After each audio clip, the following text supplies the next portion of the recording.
There exists a threshold between worlds, a veil so thin that most cross it without ever knowing they've left one reality and entered another. The ancient mystery schools called it the crossing of the waters. The Tibetan masters spoke of Bardo's intermediate states where the soul becomes vulnerable to forces it cannot see.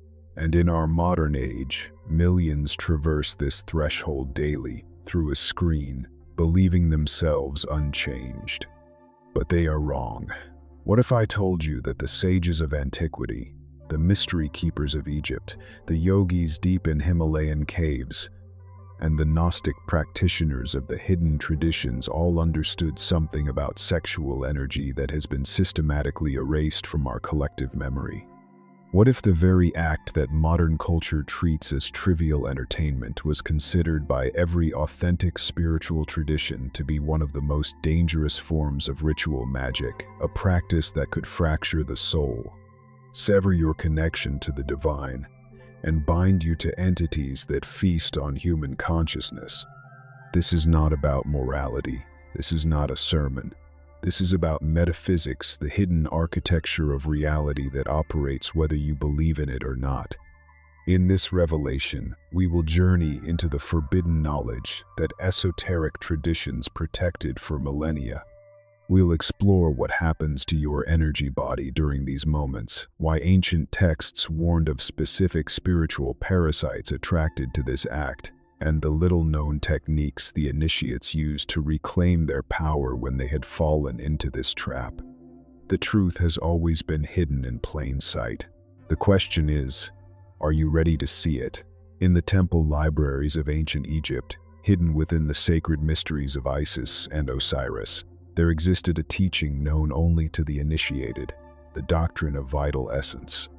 The Hierophants understood that sexual energy, what they called Sekhem, was not merely biological but the very substance of creation itself, the same force that brought universes into being.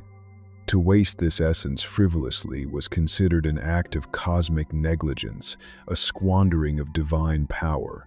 Travel eastward to the caves of the Taoist immortals, and you discover the same truth encoded differently. They called it Jing, the primordial life force stored in the lower dantian, the body's energetic treasury. The Taoist alchemists taught that this essence could either descend into procreation and dissipation, or through rigorous practice, be transmuted upward along the spine to birth something far more profound, spiritual immortality. Their texts are explicit. The undisciplined loss of Jing through lustful imagination and solitary pleasure creates what they termed hungry ghosts, energetic voids that attach to the practitioner and drain their vitality for years. The yogic traditions of India codified this wisdom in the concept of Brahmacharya, often mistranslated as mere celibacy, but actually meaning conduct that leads to Brahman, the ultimate reality. The Vedic seers understood that ojas, the subtle essence produced when sexual energy is conserved, is the fuel for spiritual awakening. When ojas is depleted, the Kundalini serpent remains dormant, the third eye stays closed, and the soul remains imprisoned in the lower chakras, forever seeking satisfaction in the material realm. But here's what they didn't tell you in school. These weren't primitive superstitions. These were sophisticated maps of consciousness, built through millennia of direct observation by practitioners who could perceive the subtle energetic body with the same clarity we perceive physical matter. Why was this knowledge suppressed? Because a population that masters its sexual energy cannot be controlled. A human who transmutes desire into willpower becomes dangerous to any system that profits from addiction, distraction, and spiritual sleep. The mystery schools went underground. The teachings were fragmented, distorted, or lost entirely. Until now. To understand what truly happens during the consumption of pornography, we must first grasp a concept that Western science has only begun to acknowledge. You are not just a physical body. You exist as a multi-layered being. The physical flesh is merely the densest layer of a far more complex energetic architecture. The ancients mapped this precisely. They spoke of the etheric body, a luminous double that surrounds your physical form, containing the meridians and chakras through which life force flows. Above that, the astral body, the emotional and desire nature, where fantasies take shape as thought forms with actual metaphysical substance. And beyond that, higher bodies still, reaching toward your divine essence. Now, here's where it becomes unsettling. When you engage with pornographic material, you're not having a private, isolated experience. In the astral dimension, the realm that interpenetrates our physical world, you are creating energetic cords to the individuals on the screen. The Tibetan monks called these rulung connections, invisible threads of attachment that bind your consciousness to theirs. But these aren't just people you're watching. Most of these individuals are themselves fragmented, traumatized, operating from wounded states, and you're literally entangling your energy field with that woundedness. Think of it as a kind of spiritual vampirism, but multi-directional. You're draining your own vital essence through the act itself, while simultaneously becoming a feeding station for what the Gnostics called Archons, parasitic entities that exist in the lower astral planes and feed on the energy of human lust, shame, and degradation. The Kabbalists had a term for these entities, Qliphoth, the shells or husks, beings that attach to the human aura during moments of spiritual vulnerability. During sexual arousal without the sacred container of genuine intimacy and love, your auric field becomes porous, your protective energetic boundaries dissolve. You become, in esoteric terms, possessed not in the Hollywood sense, but in a subtle, gradual colonization of your consciousness by forces that have their own agenda. And here's the mechanism they understood. Every time you climax to an artificial image, you're completing an occult circuit. You're taking your most potent creative force, the energy that could be transmuted into artistic genius, spiritual insight, magnetic charisma, or manifestation power, and you're literally offering it to these lower dimensional entities. It's an inverted ritual, a backwards alchemy where gold is turned to lead. But the consequences extend even deeper into territories that most spiritual teachers fear to articulate. Let us venture into the most forbidden chamber of this knowledge. The ancient Greek mysteries spoke of Egregor, a collective thought form created by the focused intention of many minds. When millions of individuals engage with the same pornographic content, they aren't just passive viewers. They're unwittingly participating in the creation of a massive astral entity, fed by the combined sexual energy and attention of countless souls. This egregor grows in power, developing a kind of rudimentary consciousness, and its sole purpose becomes perpetuating its own existence by ensuring you return, again and again, feeding it. This explains the compulsive nature that so many experience but cannot articulate. It's not merely psychological addiction. You're dealing with an entity that has learned your energetic signature, that can send thought forms into your mind during moments of weakness, that literally hunts you in the astral realm while you sleep. The medieval grimoires weren't speaking metaphorically when they described succubi and incubi. They were describing the same phenomenon in the symbolic language of their era. The Hindu tantrics understood something even more disturbing: the bindu, the point of creative potential within each human. When sexual energy is released unconsciously, without intention or sacred context, it creates what they called Sanskaras, energetic grooves or impressions in the subtle body. These Sanskaras are like spiritual scars, patterns that become deeper with repetition, forming channels that your life force automatically flows through. Over time, you literally carve a pathway in your consciousness that makes the behavior increasingly difficult to escape. But here's the paradox that confounds the uninitiated. This same energy, when mastered, becomes the very key to enlightenment. The serpent power, the Kundalini, the inner fire, all names for sexual energy consciously transmuted. The great secret is that you possess within you the same force that mystics spend decades cultivating, but you've been conditioned to squander it on demand. Consider this. Why do you think every authentic spiritual path, from Sufism to Christian mysticism, from Buddhist monasticism to shamanic traditions, places such emphasis on mastery of sexual energy? Because they know, they've always known.